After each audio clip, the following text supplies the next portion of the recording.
को भी ऐसे ही बारीक बारीक कट करनी है। इसे ज़्यादा मोटा मोटा कट नहीं करना है। इसे मैंने अच्छे से धो कर ड्राई कर लिया है। ये बिल्कुल खुश्क हो चुकी है, इसमें बिल्कुल भी पानी नहीं है।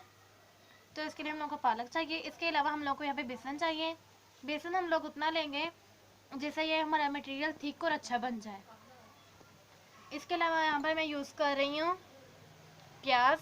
प्याज के अलावा हम लोग को यहाँ पर चाहिए प्याज मैंने एक बड़े साइज़ की प्याज कट कर ली है, बारीक बारीक मैंने इसे भी कट किया है।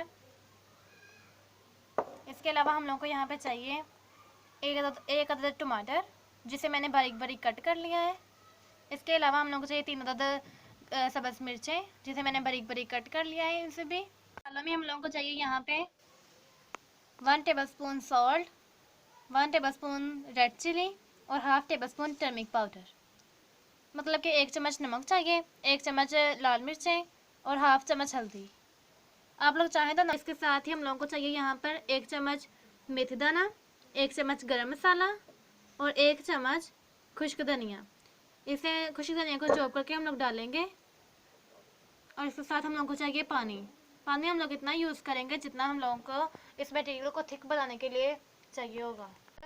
पालक के मज़ेदार पकौड़े बनाने के लिए जो जो चीज़ें हम लोगों को चाहिए वो मैं आप लोगों को बता चुकी हूँ। चलें इसे बनाना स्टार्ट करें।